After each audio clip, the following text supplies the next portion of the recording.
Cole Hargrove cocked his rifle and stepped between the three starving children and the sheriff's men. "You want 'em? You come through me." Blood ran down the little boy's forehead. The twin sisters pressed against Cole's back, their small hands clutching his coat like salvation itself. 3 mornings ago he'd buried everything he loved. Now he was ready to die for 3 children whose names he barely knew. Before we begin, please subscribe to our channel, comment the city you're watching from below, and follow this story to the very end. 3 mornings ago. That was where it started. Cole Hargrove pressed his palm against the wooden cross at the edge of his property and told his wife goodbye for the 100th time. "I don't know how to keep going without you, Mary," he said, his voice cracking on her name. "Been 3 years now. Reckon I ought to be better at this by now." The wind answered him. Nothing else did. He turned from the grave, saddled his horse for no reason in particular, then unsaddled her when he remembered there was nowhere worth riding to. Mary had been the one who gave the ranch its purpose. Without her, it was just a house with too many rooms, and a man too tired to fill a single one of them. That was when he first saw them. 3 small figures standing at the far end of his fence line, still as frost on glass. 2 girls identical, their brown braids hanging from beneath thin shawls that wouldn't have kept the cold off a grown woman, let alone a child. Between them a boy no more than 5, his cheeks raw and red from the wind. They didn't move. They didn't speak. They just watched him. Cole walked back to the kitchen, cut half a loaf of bread from what was left on the counter, and came back out. He set it on the fence post and stepped away. "Go on," he said. "Take it. Ain't poisoned. Ain't a trick." They didn't come forward. Not while he was watching. So he turned his back, went inside and waited at the window. When he looked again, a minute later, the bread was gone. So were they. The next morning they were back. Cole saw them through the kitchen window while his coffee was still boiling. Same spot, same stillness. Only this time the boy was shivering so hard his little shoulders were knocking together. Cole swore under his breath. Mary would have been out there already, he muttered to no one at all. Mary would have dragged them inside by their elbows and fed 'em till they cried. Mary never let a cold child stand on the wrong side of a door in her whole life. He wasn't Mary. He took the bread out to the post anyway, and this time he waited where they could see him. The older of the twin girls stepped forward first. She couldn't have been more than 10 years old, but her eyes were older than that. Her eyes were older than his. "You can come closer," Cole said. "I ain't gonna hurt you, ma'am. I ain't gonna grab you. I ain't gonna call nobody. You got my word on it, and my word's about the only thing I still got that's worth anything." She didn't answer. She walked up to the post, took the bread, and broke it into 3 pieces with the precision of a woman who'd done it 1,000 times. She handed one to her sister, one to the boy, and kept the smallest piece for herself. "What's your name?" Cole asked. She looked at him. She did not blink. Then she turned and walked away, the other 2 falling into step behind her, like shadows falling into a deeper shadow. "All right then," Cole said quietly. "All right, ma'am. Tomorrow then." Horace Bell came by that afternoon. Horace was the closest thing Millhaven had to a shopkeeper, and the closest thing Cole had to a regular nuisance. "Heard you been feedin' strays, Hargrove," Horace said, dismounting before Cole had even opened the door. "Heard wrong then." "Hell, I did. Wilson saw 'em. 2 little girls, boy with 'em." "Those ain't strays, Horace." "They ain't yours either." Cole set his jaw. "They're hungry. That's enough for me." Horace laughed, but there was no warmth in it. "You know whose kids those are?" "No." "Nobody does. That's the point. They showed up in town about 3 weeks back begging at the general store. Sheriff Vane run 'em off. Said they was trouble. Said they was probably thieves. Sheriff Vane'd call his own mother a thief if it got him out of buying her supper." Horace didn't laugh at that. He glanced around the porch like the walls might be listening. "You be careful, Cole. Talk like that gets a man killed in this town." "Then Millhaven ain't the town I thought it was." "Millhaven ain't never been the town you thought it was. That was Mary's doing, rest her soul. She could look at a pile of rocks and see a garden. Rest of us only ever saw the rocks. Cole's hand tightened around his coffee cup. Leave my wife out of your mouth, Horace. I'm just saying. I said leave her out of it.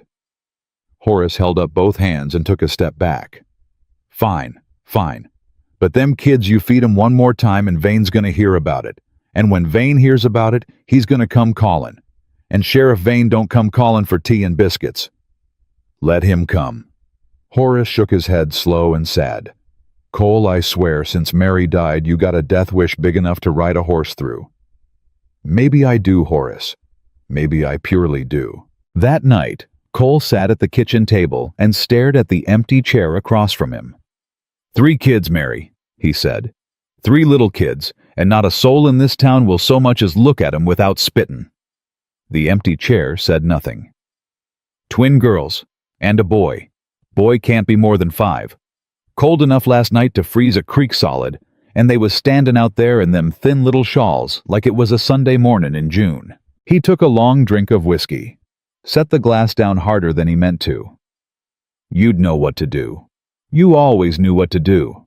I'd come in from the pasture half beat to death by a day's work, and you'd already have the answer laid out like supper. Cole, you'd say. Cole, the answer's easy if you stop fightin' it. His throat closed up on him. Well, I'm fightin' it, Mary. I'm fightin' it real hard. Because if I let them in, if I let them sit at this table where you used to sit, he couldn't finish the sentence, so he finished the whiskey instead. The third morning, something was different. He saw them from the porch this time. Same fence line, same formation. Only now he could see that the little boy had dried blood running down along his hairline. Cole was off the porch before he'd thought about it. Hey, he called, hands out and open. Hey now, don't run. I ain't gonna hay easy now. They didn't run, but the older girl stepped in front of her siblings like a door closing shut. That boy's bleedin', Cole said. He fell. Her voice hit him like a gunshot. It was the first time he'd heard any of them speak. Is that right? Cole said carefully. Yes, sir. Fell onto what? She didn't answer. Cole crouched down slow as he could manage until his knees hit the frozen ground and his eyes were level with hers. Ma'am, he said, and her eyebrows moved a little, the smallest flicker of surprise at being called ma'am. Ma'am, I ain't the sheriff. I ain't Horace Bell. I ain't any man you've had cause to run from. I got bread in my kitchen and a clean rag and water that ain't froze. That boy needs looking at before that cut goes bad. We don't come inside. Why not, ma'am? We just don't. All right, fair enough. Then bring him to the fence. I'll bring the rag and the water out to you. You don't even gotta open the gate. She considered him for a long moment. Her twin sister leaned in and whispered something to her too low for Cole to catch. The boy tugged at her sleeve and looked up at her with eyes that were too big for his little face. Finally she nodded, just barely. Fair enough, Cole said. Fair enough, ma'am. You stay right there. He cleaned the cut with water that smoked in the cold. The boy didn't cry, didn't even flinch. He just watched Cole's face the whole time, like he was memorizing it in case he needed to recognize it later. What's your name, son? Cole asked. The boy looked up at the older girl. She nodded, just barely. Eli, the boy whispered. Eli. That's a fine name, a strong name. My name's Cole. Cole Hargrove. We know, said the girl. Cole's hands paused. You know. Folks in town talk about you. They said you lost your wife. Said you don't come to town no more. Said you was the only man in Millhaven who might not turn us in. Turn you into who? She looked down at the frozen ground. Turn you into who, ma'am? Clara, she said quieter. My name's Clara. She's Nora. That weren't what I asked Miss Clara. I know what you asked Mr. Hargrove. Cole took a slow breath. He finished cleaning the cut. He tied the rag around the boy's head gentle as he could. There, he said. You're patched up, Eli. You're a brave boy. Bravest boy I seen in a long time. He don't talk much, Nora said suddenly. It was the first time she'd spoken at all. Her voice was softer than her sister's, but steadier than it had any right to be. "He ain't talked much since—" "Nora," Clara said sharp. Nora closed her mouth. "Since what, ma'am?" Cole asked. "Since nothing," Clara said. "Since a while back." Eli reached up with one small hand and touched the edge of Cole's coat, just for a second. Then he stepped back behind his sisters. "Miss Clara," Cole said, "I'm going to ask you something, and I want you to think hard before you answer me. Because if you tell me the truth, I can help you. And if you lie to me, I can't do a thing in this world for you.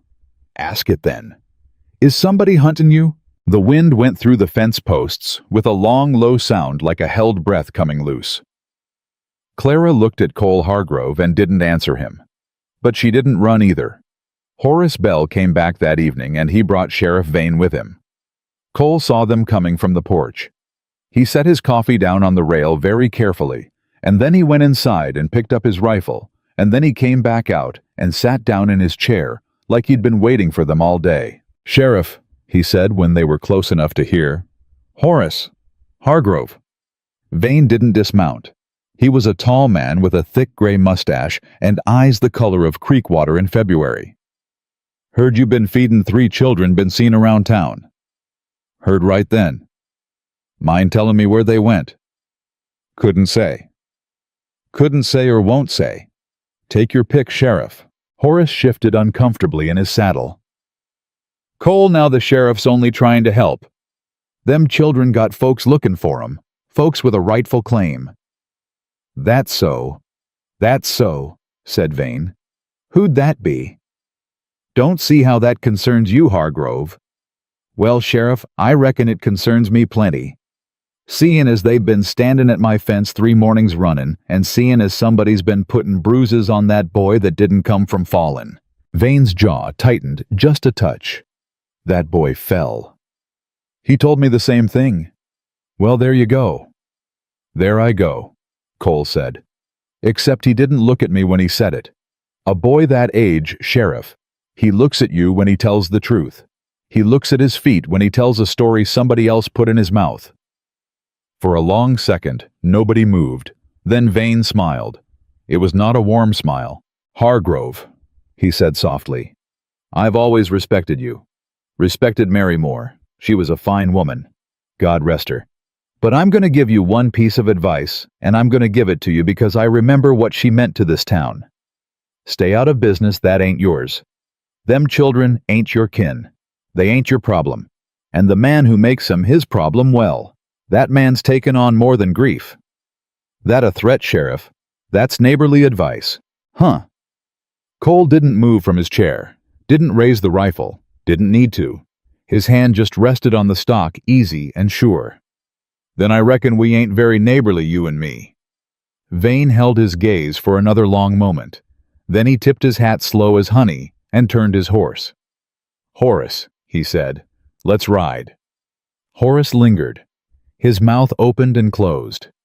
He looked at Cole like he wanted to say something that couldn't be said with Vane still close enough to hear. Then he rode after the sheriff. Cole sat on his porch until they were out of sight. Then he sat there a while longer, watching the road, like the road might come back and try again. Then he stood up. "All right, Mary," he said quietly. "All right. I hear you now."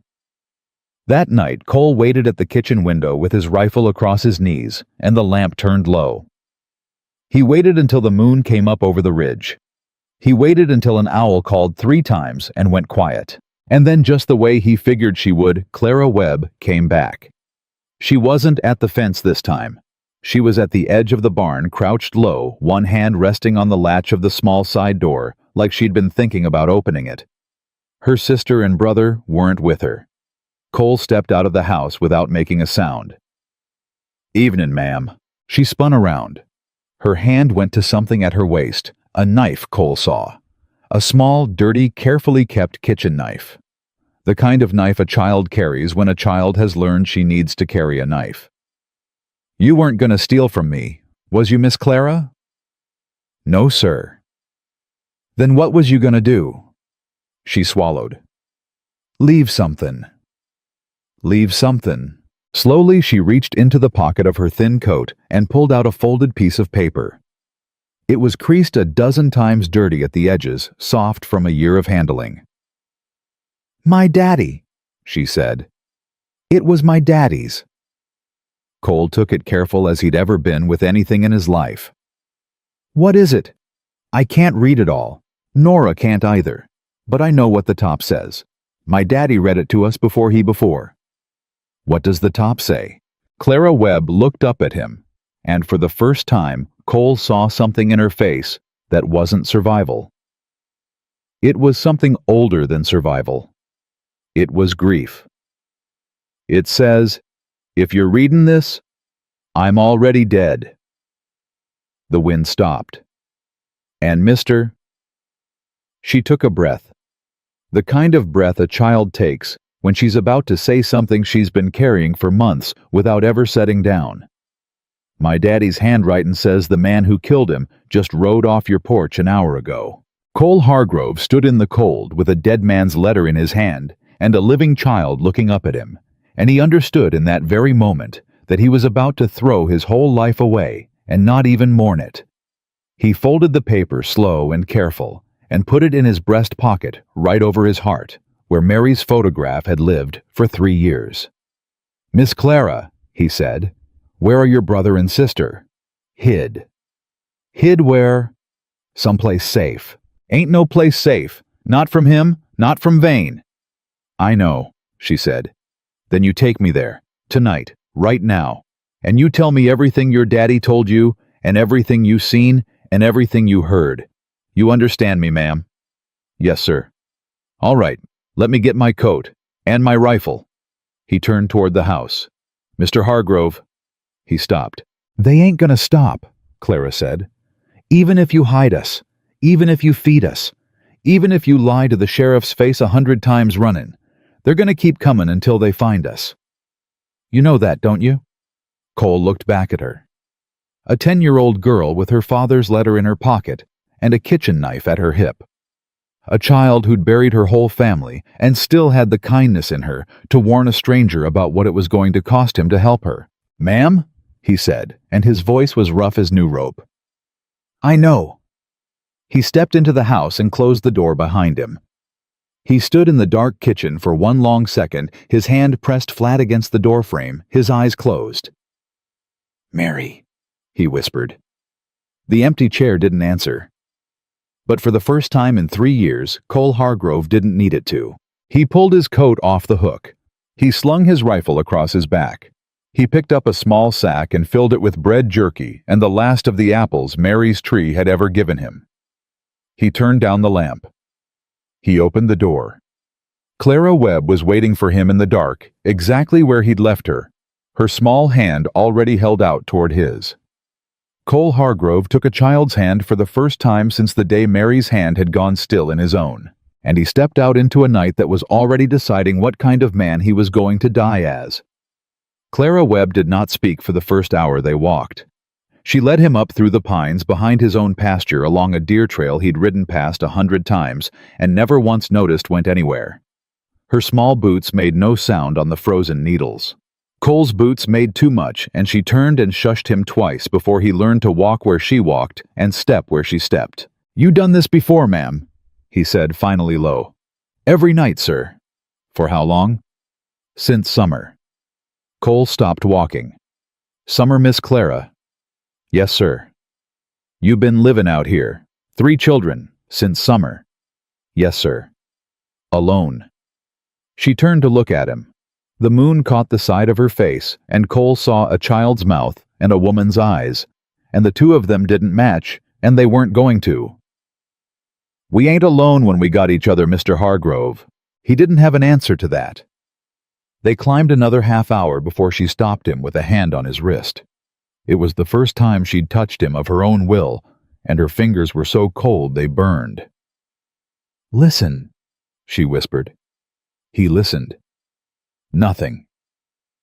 "I don't hear nothing, ma'am. That's how you know it's safe. If the birds quit calling, somebody's on the ridge. If the birds are calling, it's something smaller. A fox maybe, coyote. But if it's quiet like this, ain't nothing moving at all. Your daddy teach you that? My daddy taught me a lot of things. Your mama? Clara did not answer. She tugged his wrist and kept climbing. The camp, when they reached it, was not a camp at all. It was a hollowed-out crook between two boulders with a low wall of deadfall branches, stacked, careful as any mason's wall. There was no fire. There was no sound. There was no sign at all that 3 children lived there, except that when Clara clicked her tongue twice against her teeth, 2 small heads rose up from behind the deadfall like shoots coming up after a rain. Clara! Nora's voice ragged with relief. Clara, you said an hour you was gone more than an... I know, I brought him. Nora's eyes went past her sister and landed on Cole. They did not soften. Why'd you bring him here, Clara? Because I had to. Daddy said... Daddy's dead, Nora. Clara's voice did not crack. That was the worst part of it. Daddy's dead, and Mama's dead, and Eli's getting sick, and we ain't gonna last another week out here, and this man put bread on the fence and didn't ask nothing for it, and the sheriff come to his house tonight asking about us, and he lied to the sheriff's face. So yes, I brought him here. And if you want to be mad at me, you can be mad at me after Eli eats something. Nora's mouth closed. Cole knelt down slow and set the sack on the ground between them. Ma'am, he said to Nora, I brought bread and jerky and apples, and I'm gonna go sit over there by that tree while you feed your brother. You don't gotta thank me. You don't gotta trust me. You just gotta eat. He walked to the tree. He sat down. He turned his back. He heard them unwrap the bread. He heard Eli make a small sound that might have been a word and might have been a sob. He heard Clara say soft, slow baby, slow, you eat too fast, you'll be sick. And he heard the boy slow down, and he heard the girls each take the smallest piece again, and he closed his eyes and pressed the heels of his hands against them hard, and did not let himself make a sound. After a while, Clara came and sat next to him. Mr. Hargrove. Miss Clara. You want to read it now? He didn't answer. He just held out his hand. She put the folded paper in it. Cole unfolded Jacob Webb's letter with hands that weren't as steady as he wanted them to be, and he tilted it toward the moon, and he read, If you're reading this, I'm already dead. My name is Jacob Webb. I was a deputy in Millhaven, Colorado, under Sheriff Amos Vane. This is my confession, and it is also my accusation. Sheriff Vane has been running cattle off Indian land for 2 years.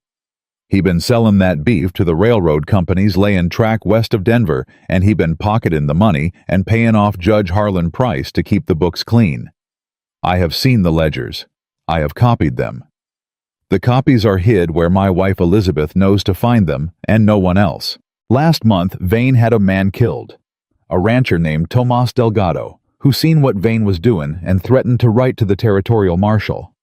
Vane made it look like a horse throwed him. It weren't a horse. It was Vane's deputy Red Kearns with a rock. If you are reading this letter, it is because Vane has figured out what I know. If you are reading this letter, my wife and my children are in terrible danger. Whoever you are, if there is any mercy in you, find my Elizabeth. Find Clara. Find Nora. Find my boy Eli. Tell them their daddy did not run. Tell them their daddy did not lie.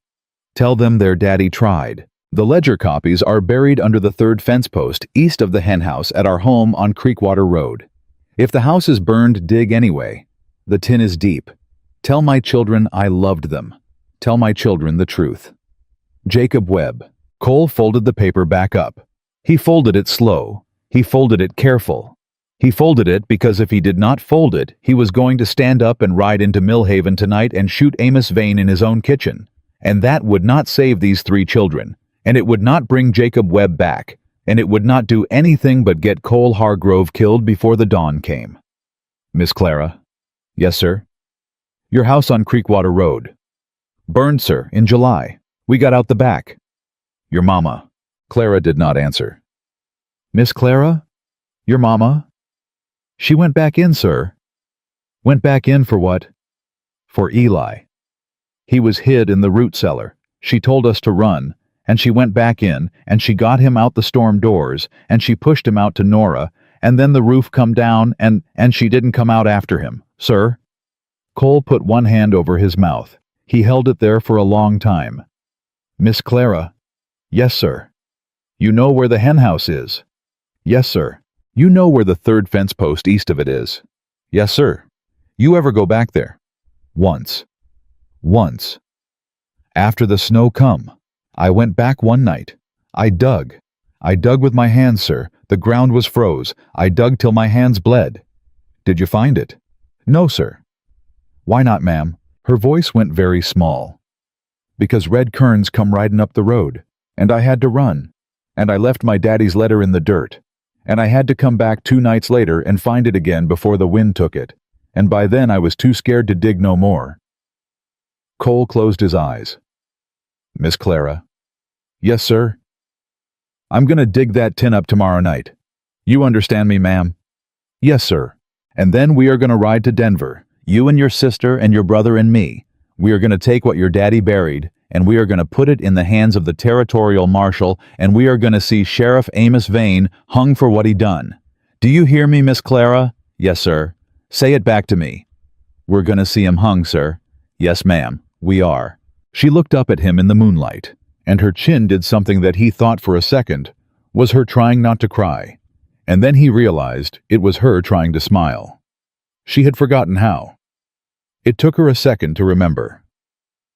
Cole Hargrove looked at that half-remembered smile on a 10-year-old girl's face, and he understood that he had not really been alive for 3 years, and that he was alive now, and that it was going to cost him everything. And he did not care. They came back down the mountain an hour before dawn. Cole walked in front this time. Clara walked behind him, and Nora behind her, and Eli half asleep, tied to Cole's back in a blanket sling that Nora had fashioned without a word and without needing to be asked. "Mr. Hargrove," Nora said soft from behind him. "Ma'am?" "You meant what you said to Clara, about Denver." "I meant it, Miss Nora." "You know you'll die, sir." "I might, ma'am." "You got anyone who'd miss you if you did." The question hit him harder than it had any right to. He didn't answer for a long moment. "No, ma'am," he said finally. "Not for 3 years now." "Oh," said Nora. And then softer. "I'm sorry, sir." "Ain't nothing for you to be sorry for, Miss Nora." "Still," she said. "I'm sorry." Cole kept walking. He did not let her see his face. They were half a mile from his cabin when the shot came. It cracked off the ridge to their east and splintered a pine trunk 6 feet from Cole's shoulder. "Down!" Cole roared, and he was on the ground with Eli tucked under him and the girls flat beside him before the echo had finished chasing itself off the rocks. "Hargrove," Red Kern's voice. "Hargrove, you old fool, we know you got him. Come on out now, and we can talk this through like reasonable men." Cole unslung his rifle and got it up to his shoulder. "Miss Clara?" "Yes, sir." "How many?" "2, maybe 3. Kearns always rides with 2. Sometimes the sheriff. I can't hear the sheriff's horse." "You can tell the sheriff's horse from Kearns' horse." "Yes, sir. The sheriff's horse breathes funny on account of it got kicked in the ribs 2 winters ago." "Jesus God, ma'am." "Yes, sir." "All right. You 3 crawl. You crawl to that big stump yonder, and you put it between you and that ridge. You do not raise your heads. You do not make a sound. Eli does not make a sound. You understand me, ma'am?" "Yes, sir." "Go." They went, silent as smoke. Cole stayed on his belly, and he thumbed the hammer of his rifle back, and he waited. "Hargrove," Kearns' voice was closer now. He was coming down the slope, probably thinking Cole was pinned. "Hargrove, them kids ain't nothing to you. You give 'em over, and I'll tell the sheriff you didn't know. I'll tell him you thought they was just beggars. You walk away from this, Hargrove. You walk away clean." Cole did not answer. He watched the tree line. He watched the patch of dark between 2 pines where a man would have to step through if he wanted to get down to the trail. "Hargrove." A shape moved between the pines. Cole fired once. The shape made a sound a man makes when a man has just been shot in the meat of the thigh, and then it made a louder sound when the man hit the ground, and then there was cursing, and then there was a second man's voice yelling, Red, goddammit! Get me out of here! Kearns's voice thick with pain. Get me out of here, he's got the high angle. You two stay where you are, Cole called out. You hear me? Next one goes through a chest, not a leg. You pick up Red Kearns, and you drag him home. And you tell Amos Vane that Cole Hargrove said this. Those children are under my roof now, and the next man who comes up my road had better come with more than 2 guns and a stupid plan. Silence. Then shuffling. Cursing. The sound of a wounded man being hauled. The sound of horses being turned. The sound of 3 riders going back the way they came a lot faster than they'd come. Cole waited until the hoofbeats were gone. Then he waited another 5 minutes. Then he crawled over to the stump. Miss Clara? Yes, sir. You 3 all right? Yes, sir. Eli all right. A tiny voice muffled in the blanket. Yes, sir. Cole Hargrove put his face down on the cold ground for 1 second, and he let himself breathe. Then he stood up. Come on, he said. We got maybe 4 hours before Vane himself comes calling with every man he can find. We got a tin to dig up and a train to catch, and I ain't planning to be in this county by sundown. Mr. Hargrove? Clara's voice, quiet. Ma'am? You shot Red Kearns. I shot him in the leg, ma'am. He'll live. More's the pity. Mr. Hargrove? Yes, Miss Clara. She reached up and she took his hand. Not the way she'd taken it the night before when she'd been leading him up the mountain. This time, her fingers closed around his fingers, and they stayed closed. Thank you, sir. Cole looked down at the top of her head, at the brown braids coming loose, at the thin shawl that wouldn't have kept the cold off a grown woman. Miss Clara. Yes, sir. You don't thank me. Not for this. Not ever. You understand me. Yes, sir. Your daddy done the right thing. Your mama done the right thing. You 3 done the right thing surviving long enough to find somebody who'd listen. I am the last link in a chain of brave people, ma'am. I ain't the first one, and I ain't the most important one. You don't thank the last link. Clara Webb squeezed his hand tighter. Yes, sir, she said. But I'm gonna thank you anyway. They came down out of the trees and across his south pasture as the sky was starting to turn gray. Cole moved fast. He'd ridden this ground 10,000 times, and every fence post and stock tank was a map inside his head. He put the children in the kitchen. He put Nora in charge of Eli. He put Clara in charge of a rifle. You ever fired one of these, Miss Clara? My daddy started teaching me last spring, sir. Of course he did. I ain't good. You don't gotta be good, ma'am. You just gotta be willin'. Anybody comes through that door who ain't me, you pull that trigger. You don't ask. You don't wait. You don't second guess. Yes, sir. I mean it, ma'am. Even if it's Horace Bell. Even if it's a preacher. Even if it's a woman on her knees crying. Anybody who ain't me. Yes, sir. I'll be back inside of 2 hours. Mr. Hargrove. Ma'am. Be careful, sir. Careful ain't what tonight's for, Miss Clara. He saddled the gray mare Mary used to ride. He slung a shovel over the saddle. He checked his rifle. He checked the revolver on his hip. He swung up. He rode for Creekwater Road. The Webb place was a black skeleton against a gray dawn. The chimney still stood. The rest of it was ash grown over with 6 months of weeds and 2 months of snow. Cole tied the mare at what was left of the front gate, and he walked around the back. The hen house was still there. Half of it anyway. The roof had caved in and the chickens were long dead or long stolen, but the frame was standing. Cole paced it off. East. First post. Second post. Third post. He got down on his knees. He put the blade of the shovel in the frozen dirt. He drove it down with his boot. It barely bit. Damn it, he muttered. He drove it again. And again. And again. The ground fought him. He was sweating through his coat inside of 10 minutes and no more than 8 inches down.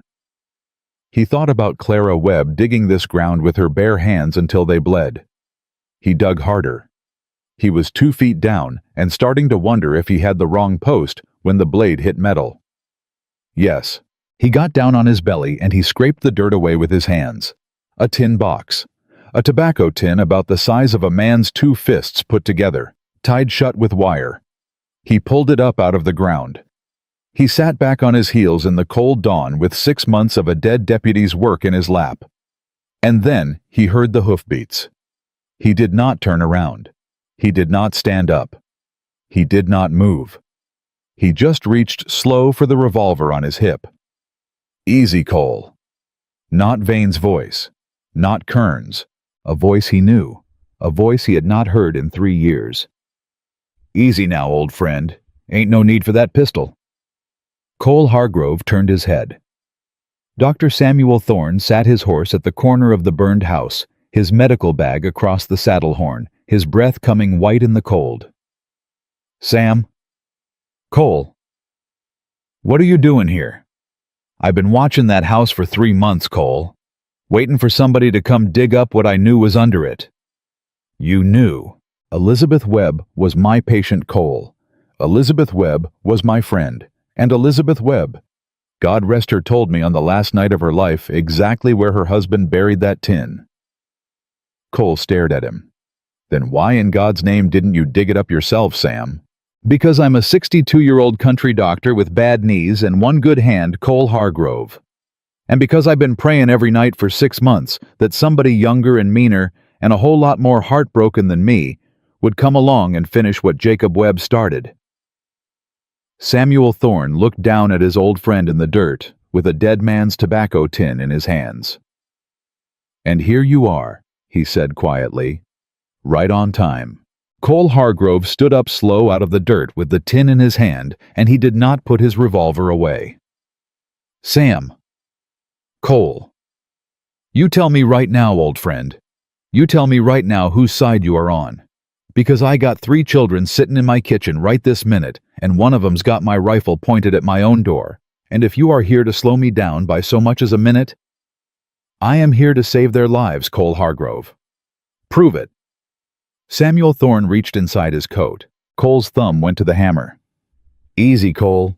Easy. Slow. Slow as you want. Sam pulled out a folded paper. He held it up. Elizabeth Webb wrote this the night before they burned her house down. She come to my back door at midnight, Cole. She had Eli wrapped in a shawl, and she had tears drying on her face, and she give me this letter, and she said, Samuel, if something happens to me, you put this in the right hands. And I said, Elizabeth, what do you mean if something happens? And she said, Samuel, something is going to happen. Tonight or tomorrow or the night after. Vane knows what Jacob wrote down. Vane knows, and Vane is coming. And you let her ride home. Cole, you let her ride home to that house knowing what was coming. She wouldn't stay. I begged her to stay. I begged her to leave the girls with me and take the baby and ride for Denver that night. She said she couldn't leave Jacob. She said she had to warn him. She said if she didn't come home, he'd come looking for her and he'd get himself killed for nothing. Sam's voice cracked. Cole, I am 62 years old, and I have not slept a full night since July. Do not stand there in that dirt and tell me I didn't try. Cole lowered the pistol. Forgive me, Sam. Nothing to forgive. What's in the letter? Names. 6 names. Men in this county who've been paying Vane to look the other way. A judge, 2 cattlemen, a banker in Denver, a railroad man, and 1 more. 1 more what, Sam? Samuel Thorne looked at him. 1 more man, Sam said, who you are not going to want to hear named. Say it. Cole. Sam, I swear to God, say it. Horace Bell. Cole's mouth opened. It stayed open. Horace. Yes. Horace Bell. Yes, Cole. Horace has been taking money from Vane. Horace has been taking money from Vane for 2 years, and Elizabeth Webb saw the ledger entries. Her husband showed her, and her husband told her that if she ever had to run, Horace Bell was the one man in Millhaven she must not go to for help. Cole put his hand against the burned corner of the Webb house to keep himself upright. He sat on my porch yesterday, Sam. He sat on my porch and he drank my coffee, and he told me to leave them children alone. I know. He rode up here with Vane. He rode up here with Vane and pretended to be my friend. I know, Cole. He's the one that told Vane the kids was at my fence. He's the reason red kerns come up that ridge tonight. Yes. Cole Hargrove was very quiet for a long moment. Sam. Cole. We are leaving this county today. We are leaving before the sun is all the way up. You and me and them 3 children. We are riding east and we are not stopping until we got a federal marshal between us and Amos Vane. Cole, the girls can't ride hard. Not at that age, not in this cold, not without... They can ride harder than you think, Sam. I seen 'em walk a deer trail at night and not leave a track. They can ride. And the boy? Eli comes with me on my saddle. Cole, he's sick. How sick? He's got a fever. Elizabeth told me he was sickly from the day he was born. Weak lungs.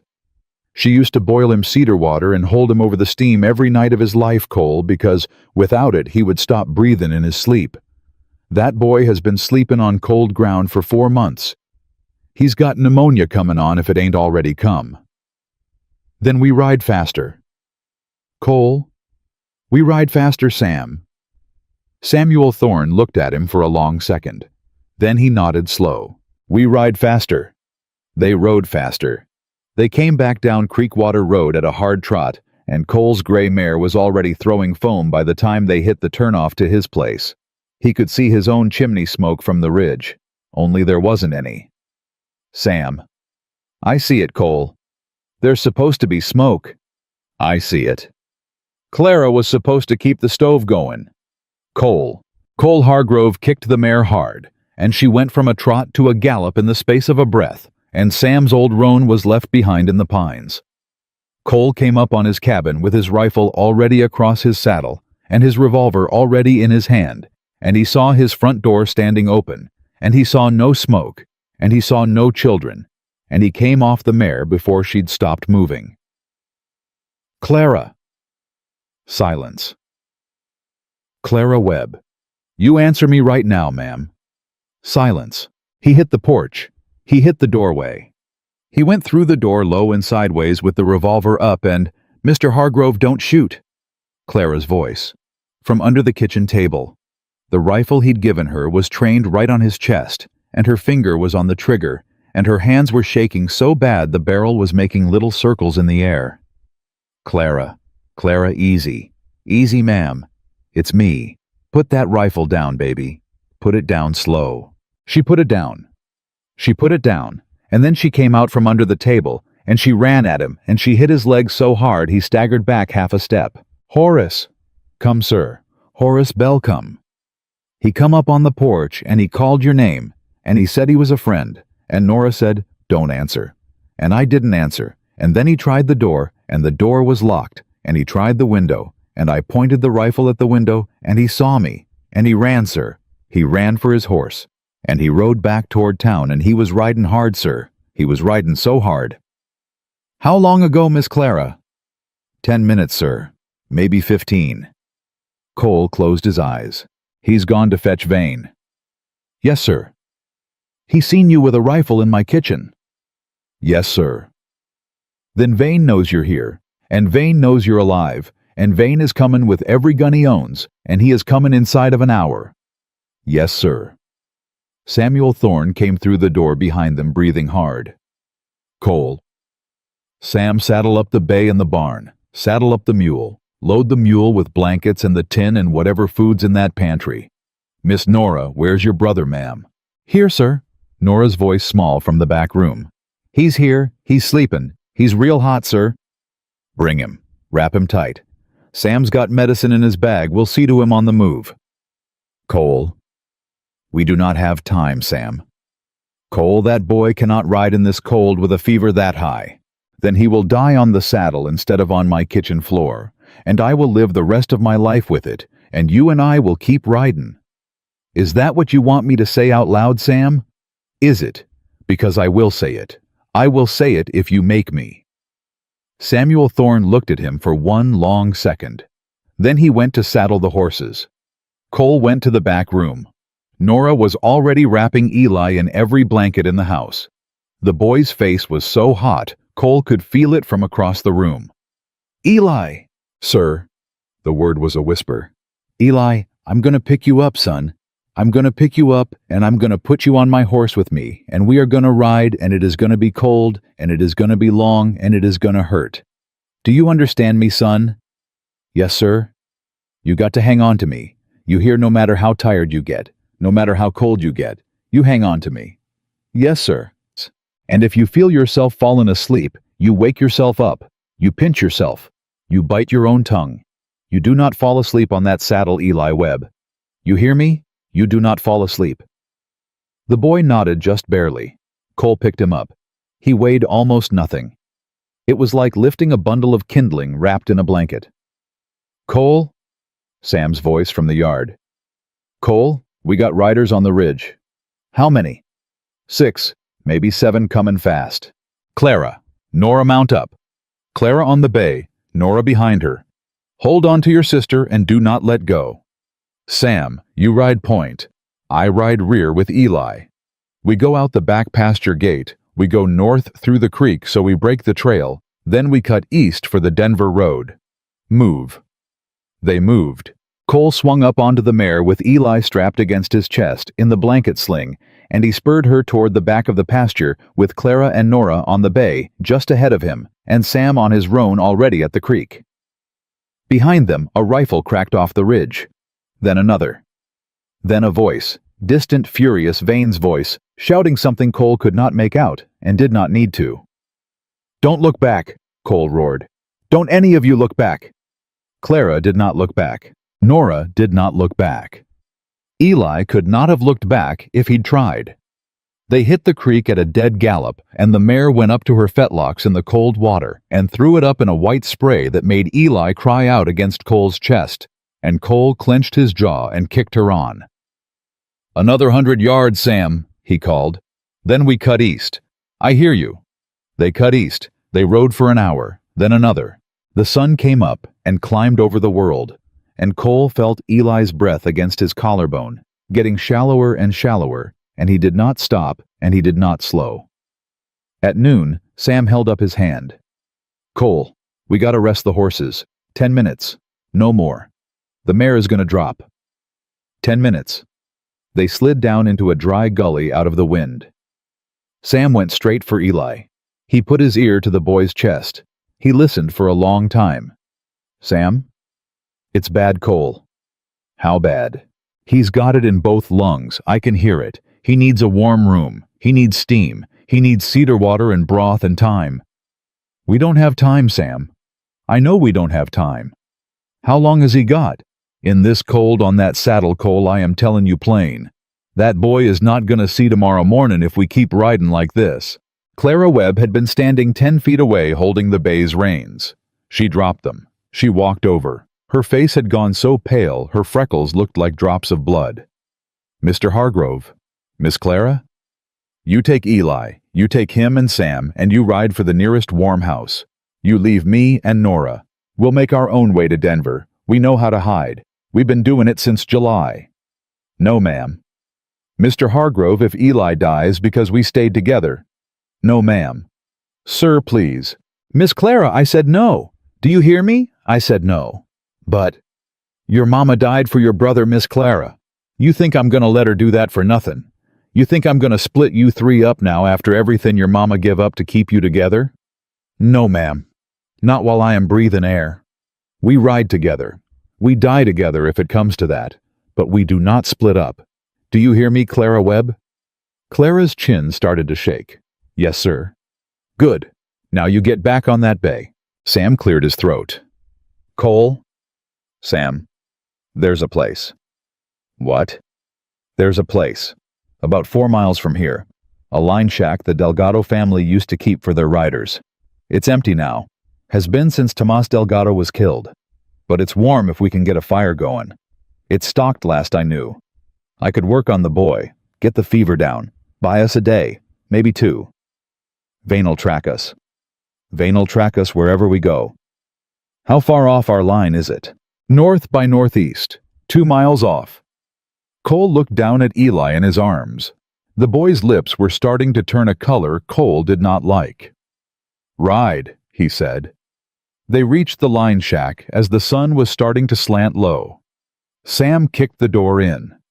The stove was cold, but there was firewood stacked against the back wall, and there was a kettle, and there was a tin of dried meat, and there were 2 old horse blankets on a wooden bunk. "Fire!"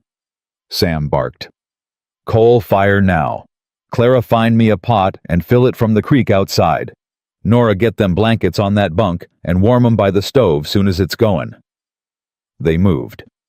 Inside of 10 minutes, there was a fire roaring in the stove and a kettle coming to a boil, and Sam had Eli stripped to his underclothes and wrapped in the warming blankets, and he was holding the boy over the steam and murmuring to him soft low, the way a man murmurs to a horse he does not want to spook. "Breathe, son. Breathe for me. Nice and deep. That's it. That's my boy. That's my brave boy." Cole stood in the doorway with his rifle, and he watched the tree line, and he did not say a word. After a long time, Sam spoke without turning around. "Cole." "Sam. He's gonna live." Cole closed his eyes. "Say it again, Sam." "He is gonna live, Cole. His fever's breakin'. His color's comin' back. He's breathin' easier. He is gonna live." Clara Webb made a sound behind him that was not a word. It was the sound a person makes when a person has been holding something inside their chest for 4 months and the thing inside their chest has finally come out.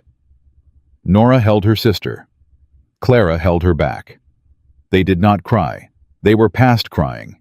They just held on. Cole Hargrove watched the tree line, and he did not turn around because if he turned around, they would see his face, and he was not ready for them to see his face. After a while, he heard Clara come up behind him. "Mr. Hargrove?" "Miss Clara." "Sir." "Yes, ma'am." "You said before. You said your wife died 3 years ago." "Yes, ma'am." "How?" Cole did not answer for a long time. "Fever, ma'am." "Oh." "Same as Eli. Only she was grown, and it didn't break, and it took her in 4 days." "Mr. Hargrove." "Yes, Miss Clara. Tonight you saved my brother from the same thing that took your wife." Cole could not speak. "Sir." "Yes, ma'am. My mama would have liked you." Cole Hargrove put one hand against the doorframe, and he pressed his forehead against his own wrist, and he did not make a sound, but his shoulders shook, and Clara Webb, 10 years old, with her father's letter folded in her pocket, and her brother breathing steam behind her, and her sister sleeping against her arm. Clara Webb stepped up beside him and put her small hand on his elbow, light as a bird, and she left it there.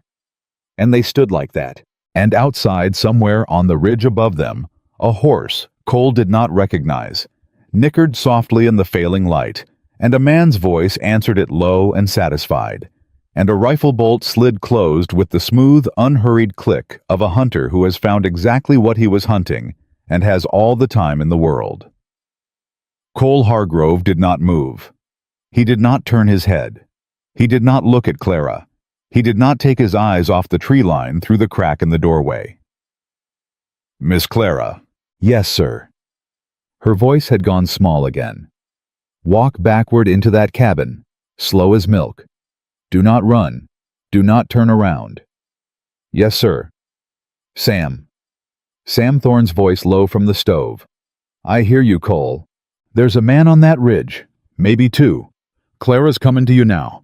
You take her and Nora and Eli, and you go out the window on the north wall. You go on foot. You go quiet. You head for the creek bed, and you follow it east for a 1/4 mile before you cut back to the horses. You do not take the horses from the shed. You do not so much as look at the horses. You understand me." "I understand you." "Then go." "Cole." "Go, Sam." Cole heard the soft scrape of the window latch. He heard Clara's breath catch. He heard Nora whisper to Eli, "Quiet, baby, quiet. We're playing the game." And he heard the boy whimper once and then go still, because a 4-year-old child of Jacob and Elizabeth Webb had learned what the game was before he'd learned to tie his own shoes. He did not turn around. "Hargrove." The voice from the ridge, red kerns, thicker than before, wet. A man talking through pain. "Hargrove. I know you're in there. I know it's you. I know you got him." Cole did not answer. "You shot me in the leg." "Hargrove." You shot me in my goddamn leg, and you left me for dead, and I crawled 3 miles on one good knee to get back to Vane, and I am here to pay you back with a little interest. You hear me, Hargrove?" Cole eased the door open another inch. "I hear you, Kearns." "Step out in the yard where I can see you, Cole." "Can't do that, Red." "Then I'm coming in." "Can't do that either." "Then I'm burning the whole goddamn shack." Cole felt the cabin go still behind him. He knew without looking that Sam had frozen with one leg over the windowsill. "Red." "What, Cole?" "How many you got up there with you?" "Enough." "That ain't a number, Red." "2, Cole. And they both got better angles on you than I do. That makes 3 guns on me and 1 leg among the bunch of you. My leg shoots just fine sitting down." "I reckon it does." Cole took one slow breath. "Red." "What?" "Vane pay you extra for this, or you just come for yourself?" "I come for me, Cole. Vane don't know I'm here. Vane rode for Denver an hour ago with 6 men. He's gonna meet 'em at the train depot, and he's gonna put every one of 'em on the road west looking for you. He figured you'd head east toward Denver. I'm the only one who figured you'd cut north, so when I bring them 3 children back, and when I bring your body back over my saddle, it is gonna be me, Cole Hargrove, just me. And Vane is gonna put my name on the sheriff's star. That's a lot of planning for a man who can't stand up." "I can stand up enough to pull a trigger." "Red." "What, Cole?" "Last chance. Ride out." "Go to hell, Hargrove." Cole put the barrel of his rifle through the door crack, and he fired once at the muzzle flash he knew was coming. A man screamed on the ridge. It wasn't Red. "Hernandez!" Red's voice ragged. "Hernandez! God damn it, you hit!" No answer. "Hernandez!" The second rifle on the ridge went off wild, the bullet going somewhere into the trees above the cabin. Panic shooting. The shooter didn't know where Cole was, and he'd just watched his partner go down, and he was a young man. Cole could tell that much from the way the shot cracked up instead of down. "Sam?" "I'm here." "Go now, while he's blind." Sam went. Cole heard the soft thump of 4 bodies dropping out the north window and into the snow. He heard Clara's small voice counting Eli, counting Nora, counting Sam. And then she was gone too, and the cabin was empty behind him, and it was just Cole Hargrove and 3 men on a ridge. Except it wasn't 3 anymore. "Red!" The young voice called out, shaking. "Red Hernandez ain't moving. Red, he ain't breathing. Shut up, Sully. Shut up and find your angle. Red, I think he's dead. I said shut up." Cole moved. He slipped out the door low and crossed the yard in 4 long strides and got himself behind the woodpile before either of them could find him again. He could see the ridge now. He could see Red Kearns half propped against a rock with a rifle across his knees. He could see a second man, young, maybe 20, hunched behind a pine with his hat pulled down. He could not see the third man, Hernandez, the one who was not moving. "Sully," Cole called out. The young man's head jerked. "Sully, is that your name?" "Who's asking?" "Cole Hargrove's asking." "I know who you are, mister." "Sully, how old are you, son?" "Old enough." "Son, I'm gonna guess 20. I'm gonna guess this is your first month riding with a man like Red Kearns. I'm gonna guess nobody told you about Jacob Webb when they told you about the bounty.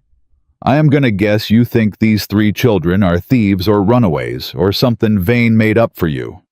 Am I close, son?" Silence. "Sully, I am going to give you one chance. You stand up, you drop that rifle, you walk your horse down off that ridge, you ride any direction but toward Millhaven, and you do not stop. You do that, and I do not put a bullet in you today. You do not do that, and your mama buries you before the week is out."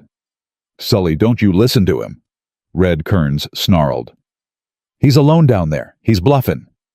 "Sully." "Mr. Hargrove." "Yes, son. How do I know you won't shoot me once I'm on my horse?" "Son, I give you my word.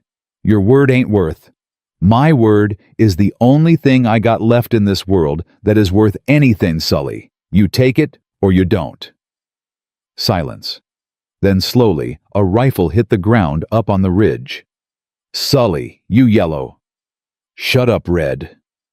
The young man's voice was shaking. Shut up. You didn't tell me they was kids. You didn't tell me that. Sully stood up from behind the pine, hands open, and he walked to his horse. He swung up slow. He did not look back at Red Kearns. He rode down off the ridge on the far side, and Cole heard the hoofbeats until they faded. That left Red. Hargrove. Red. Come up here and finish it. You come down, Red. I can't walk. Then I reckon we got a problem, Red. Hargrove, you know I'm gonna bleed out up here if you don't bring me in. I reckon you might, Red. Cole, I rode with you once. You remember that roundup in '72. You remember Cole. I remember Red. Cole, please. Cole Hargrove stood behind his woodpile for a long moment. Then he slung his rifle across his back, and he walked up the ridge with his revolver drawn. And he came up to Red Kearns, sitting propped against his rock with his leg wrapped in a rag-soaked black. Red. Cole. You took money from Amos Vane to kill children. I took money from Amos Vane to bring in runaways. Red. Look at me. Look me in the eye and say that again. Red Kearns looked at him. Red Kearns did not say it again. Where's the third man, Red? Other side of the rock. Cole stepped around. Hernandez was on his back with Cole's bullet through his throat, dead before he hit the ground. Cole came back. Red. Yeah. I am going to leave you here with your rifle. You got half a day before you freeze or bleed out, whichever comes first. If you want to use that rifle on yourself to speed things up, that is between you and your maker. If you want to try to drag yourself down off this ridge, that is between you and God too. But I am not carrying you back to Millhaven. And I am not putting a bullet in you. Because my wife is watching me, Red Kearns. And Mary Hargrove did not marry a man who executes wounded men on mountainsides. Red Kearns started to cry. Cole walked away. He caught up with Sam and the children at the creek bed a quarter-mile east, exactly where he'd told them to go. Eli was asleep on Sam's shoulder, wrapped in the warming blankets. Clara had Cole's rifle across her lap. Nora was holding the bay's reins in one hand and Clara's hand in the other. Mr. Hargrove. Clara, the moment she saw him. Miss Clara. You ain't hurt, sir? No, ma'am. Is he dead, sir? Which one, ma'am? The one that shot at us. One of 'em's dead, Miss Clara. One of 'em rode away. One of 'em's gonna wish he was dead inside of a few hours. Clara nodded once, like a grown woman. Like a woman who had learned in July to ask questions about men who had shot at her family and accept the answers. Sam. Cole. How's the boy? Fever's holding at bay, but we can't ride slow anymore. We need Denver by tomorrow dawn. I need a real doctor. I need real medicine. I got him stable, but stable ain't cured. Then we ride. They rode. They rode through the afternoon. They rode through the dusk. They rode by the light of a three-quarter moon on snow, and the horse's breath went up in clouds, and Cole held Eli against his chest with one arm, and the reins with the other, and he did not stop. Around midnight, Sam pulled his roan up beside the mare. Cole. Sam, there's something I ain't told you yet. Tell me now, Sam. Elizabeth Webb's letter. The 6 names in it. There was a 7th name. Cole turned his head. What do you mean a 7th name, Sam? She named the 6 men taken money from Vane, but at the bottom, in a different hand, Jacob Webb had added one more line. A judge in Denver. Judge Malachi Cobb. Only Jacob didn't write him down with the others. He wrote him down as the man who could be trusted. He wrote him down as the man we could bring this to. Then that's where we're going, Sam. Cole Judge Cobb is a federal judge. He rides the territorial circuit. Half the year he ain't even in Denver. What half is he in Denver, Sam? November through February. It is November, Sam. I know it is November. Then we are going to find Judge Malachi Cobb in Denver, Sam, and we are going to put Jacob Webb's tin in his hand, and we are going to watch this territory come apart at the seams. Do you hear me?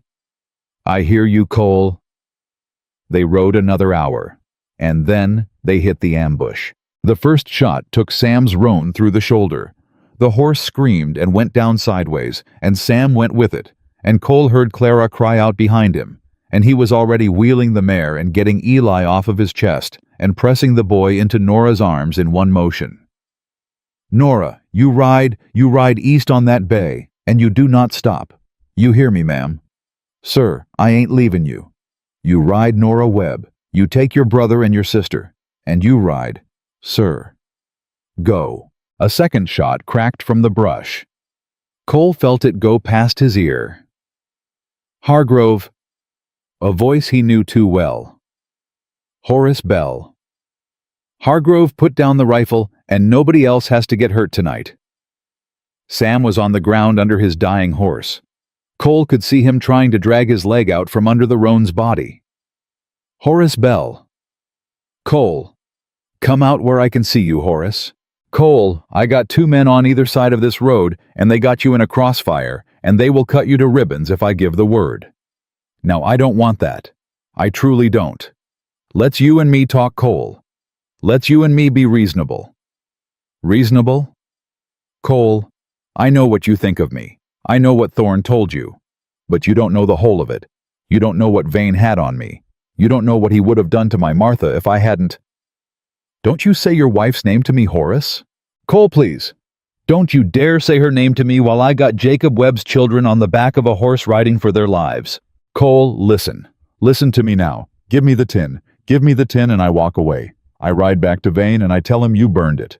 I tell him the evidence is gone. He'll call off the hunt. The children live. The doctor lives.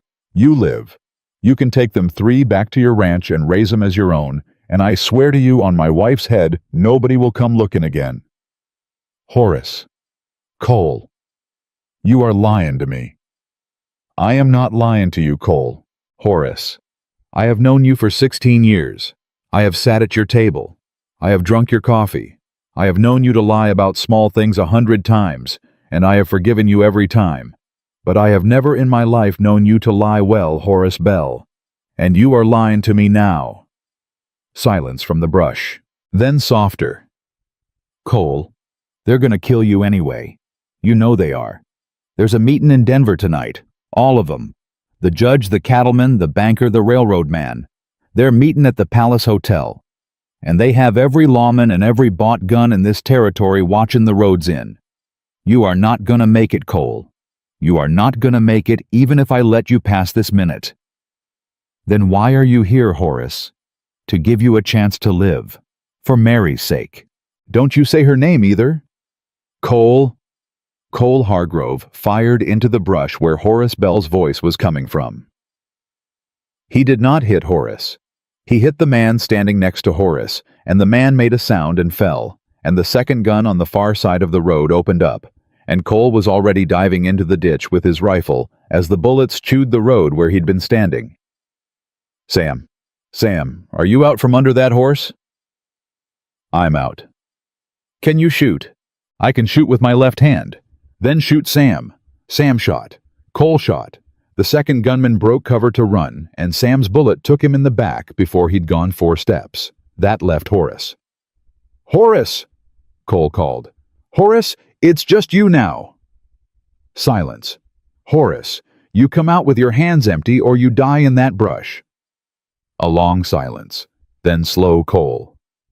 "Horace, I ain't got a gun in my hand." "Come out then."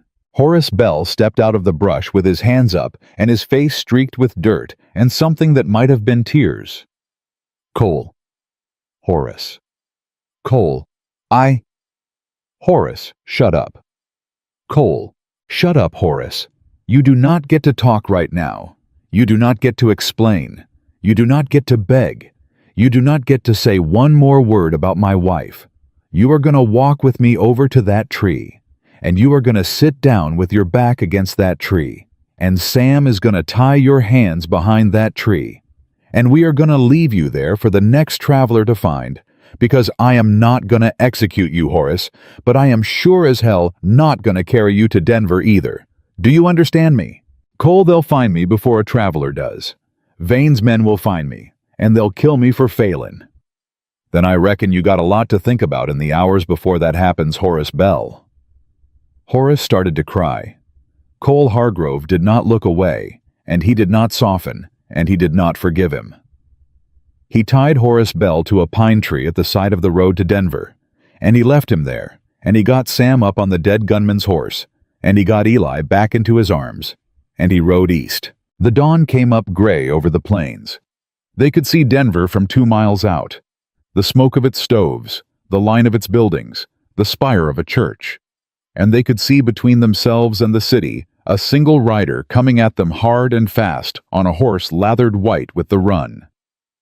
Cole reined up. He raised his rifle. "Clara, Nora, get behind me." "Yes, sir."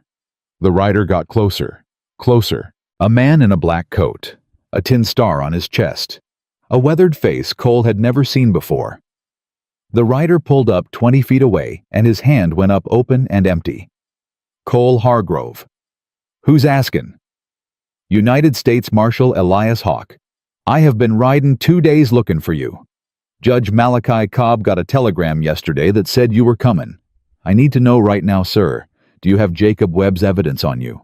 Cole Hargrove sat his horse with Eli Webb sleeping against his chest, and Clara Webb and Nora Webb behind him, and Samuel Thorne at his side, and he looked at the federal marshal in the gray dawn, and he reached one slow hand inside his coat, and he pulled out a tobacco tin tied shut with wire.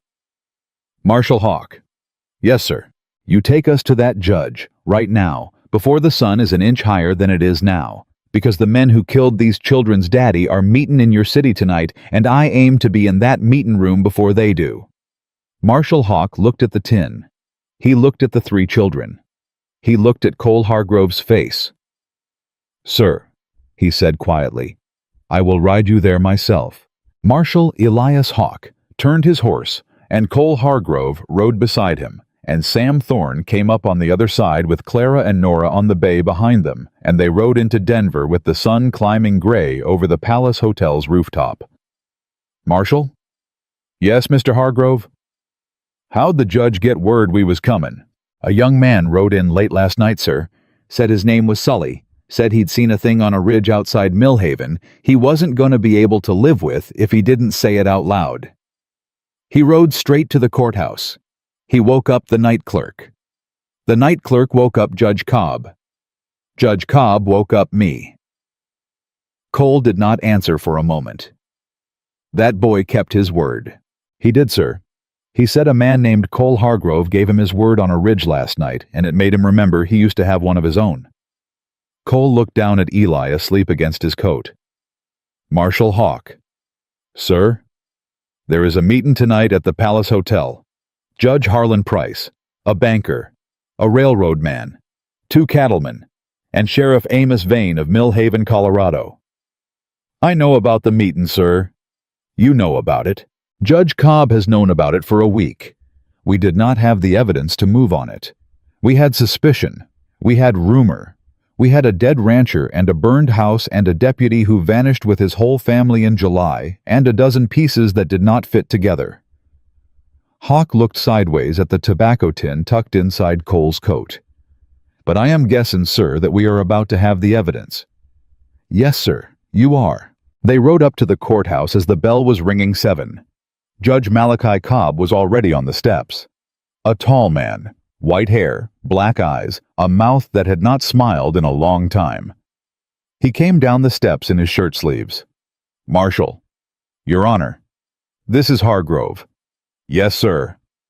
Judge Cobb walked up to the mayor. He did not look at Cole first. He looked at the small bundle against Cole's chest.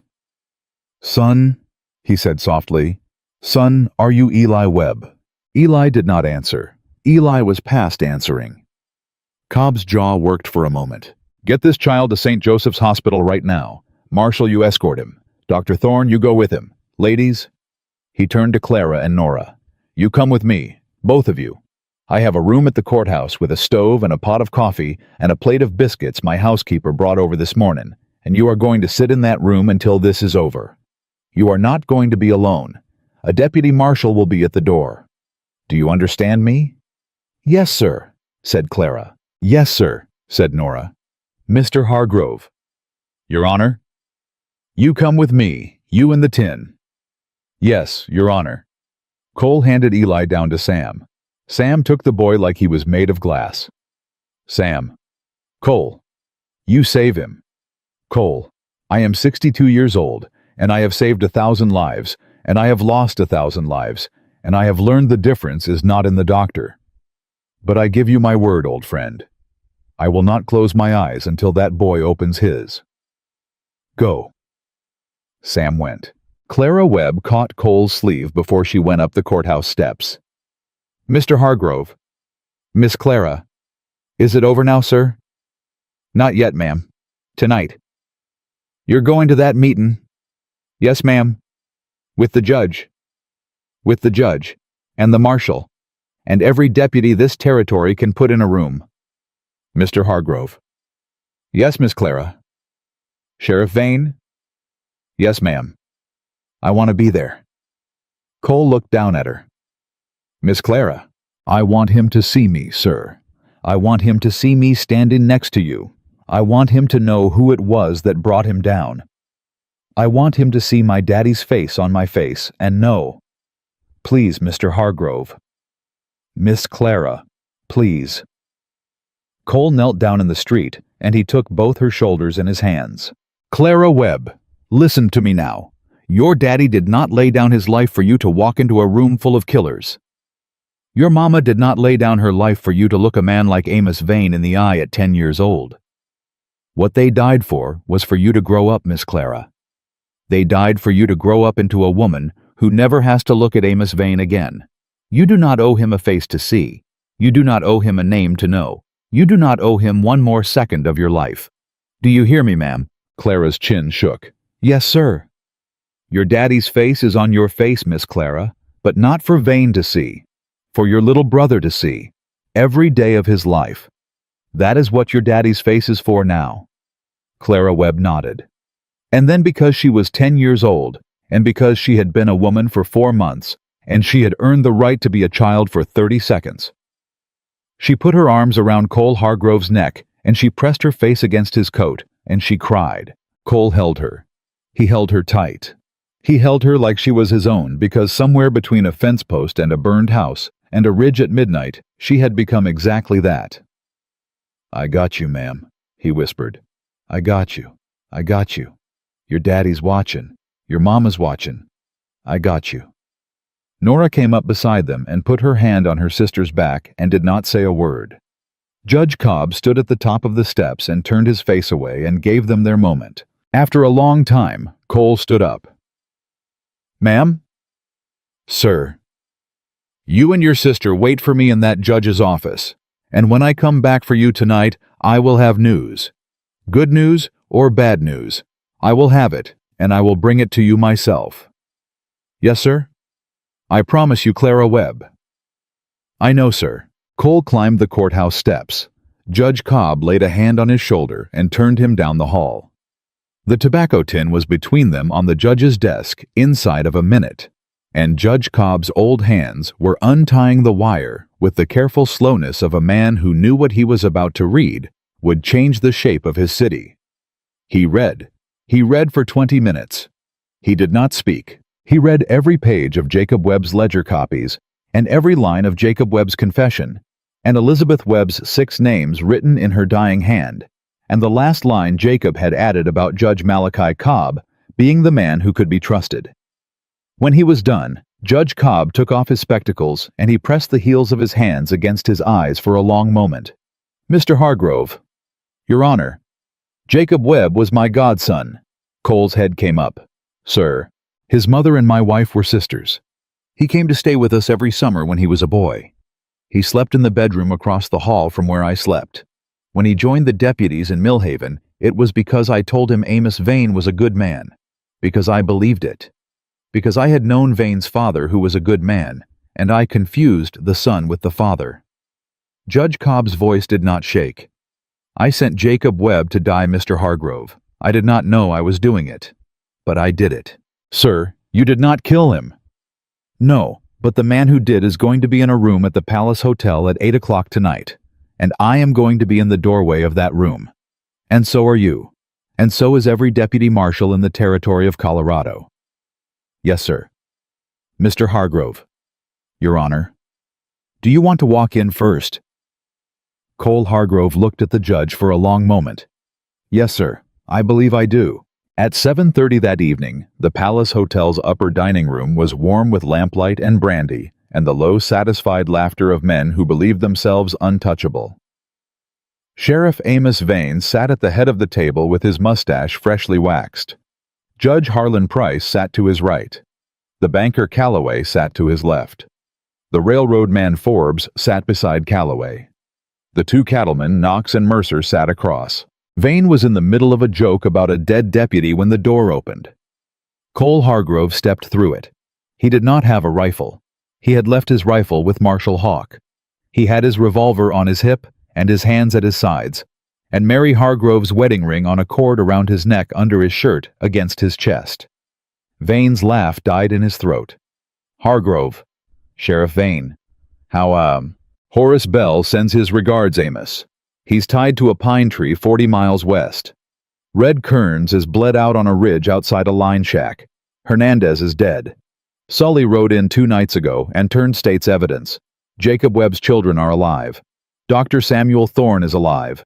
Every ledger page your deputy copied is sitting on Judge Malachi Cobb's desk 1 block from here. And the meetin' you thought you were having tonight, Amos, is over. The room went still. Calloway the banker half rose from his chair. Forbes, the railroad man, went white. Judge Harlan Price's hand went to the inside of his coat. Don't, Cole said. Price's hand stopped. Take your hand out slow, Your Honor. Empty. Price took his hand out slow. Empty. Vane. Hargrove, whatever you think you have. I have enough, Amos. I have more than enough. Hargrove, listen. Listen now. You are one man. One old widower cowboy from a dyin' town. You got no standin'. You got no office. You got no authority in this room. You cannot arrest me, Hargrove. You cannot so much as lay a hand on me without a federal warrant. That's true, Amos. So you walk out of this room right now, and you go home and we all pretend. Marshal Hawk. Marshal. The door behind Cole opened wider. United States Marshal Elias Hawk stepped through. Behind him came 4 deputy marshals. Behind them came Judge Malachi Cobb in his black robe, and the entire room of bought men stood up at once, because a federal judge in his robe was a thing none of them had expected to see in their lifetimes in that particular room. Amos Vane, said Judge Cobb. Harlan Price, Joseph Calloway, Henry Forbes, William Knox, Tobias Mercer. You are under arrest on the authority of the United States District Court for the Territory of Colorado on charges of conspiracy theft of Indian tribal livestock, bribery of a sitting judge, and the murder of Deputy Jacob Webb, his wife Elizabeth Webb, and Mr. Tomas Delgado of Millhaven County. Marshal Hawk disarmed them. Vane drew. He did not draw fast enough. Marshal Hawk put a bullet through Amos Vane's shooting shoulder before Vane's revolver had cleared the holster, and Vane hit the carpet with a sound like a sack of flour. And that was the end of Amos Vane's career as a sheriff, and that was the end of the Millhaven conspiracy, and that was the end of a night 3 years in the making, without any of the men in that room having known it was coming. Cole Hargrove did not move during any of it. He stood in the doorway, with his hand resting on the butt of his revolver, and he watched Amos Vane on the floor of the Palace Hotel dining room, and he thought about Jacob Webb, and he thought about Elizabeth Webb, and he thought about a little boy with a fever fighting for his breath in a hospital 6 blocks away, and he thought about 2 girls sitting in a judge's office eating biscuits for the first time in 4 months. He did not say a word to Amos Vane. Amos Vane did not deserve his words. He turned around and he walked out of the Palace Hotel, and he walked through the cold Denver streets toward St. Joseph's Hospital, because there was only one conversation in the world he wanted to have that night, and it was not with a sheriff on a floor. Sam met him in the hallway. Cole? Sam? He woke up an hour ago. Cole Hargrove put one hand flat against the hospital wall. Say it again, Sam.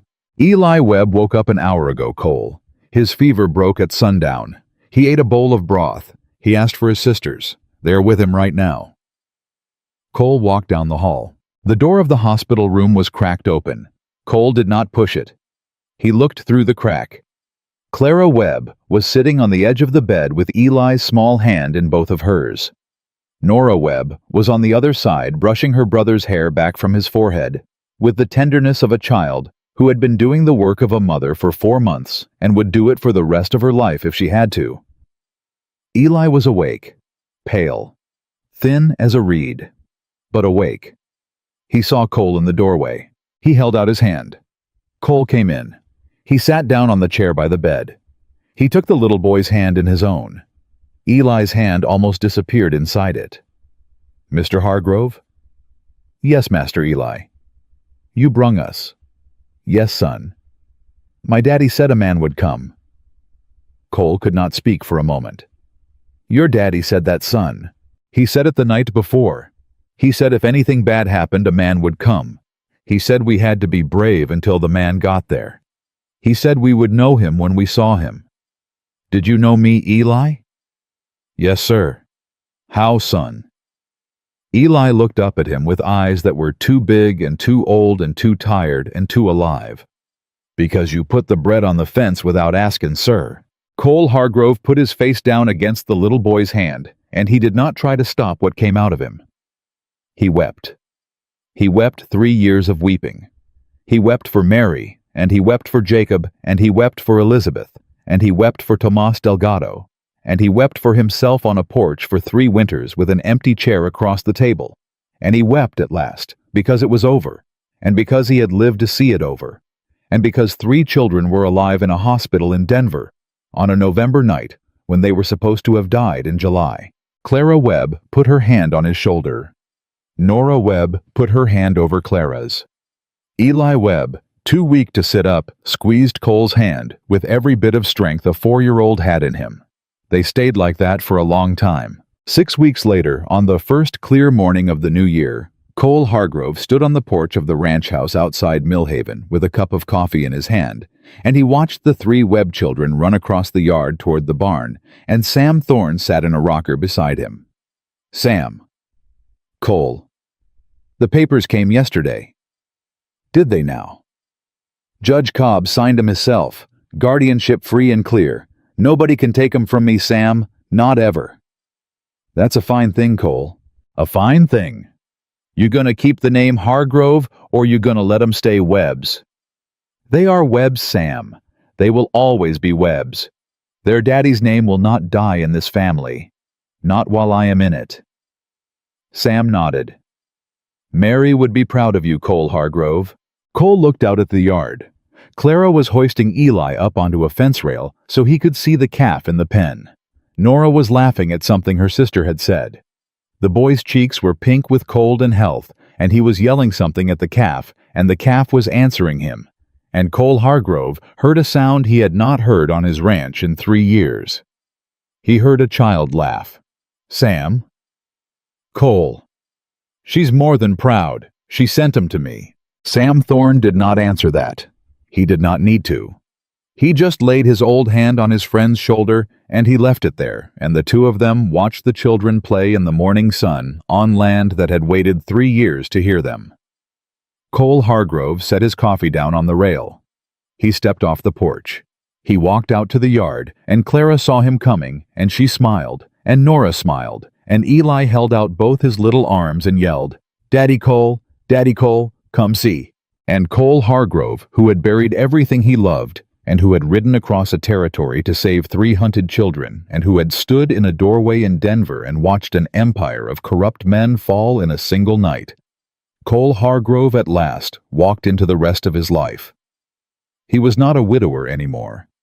He was a father, and that was the end of the waiting, and the end of the grief, and the end of the long winter that had started the day Mary died. The Webb children had their home. Cole Hargrove had his family. Jacob and Elizabeth Webb had their justice. And the town of Millhaven, cleaned out to its roots by the federal marshals and rebuilt under honest men, would one day put up a small bronze plaque on the door of its new sheriff's office that read in plain letters, "In memory of Deputy Jacob Webb, who told the truth." Clara Webb grew up to be a schoolteacher. Nora Webb grew up to be a doctor. Eli Webb grew up to be the sheriff of Millhaven County, and he wore his father's badge, and he was the finest lawman that country ever saw.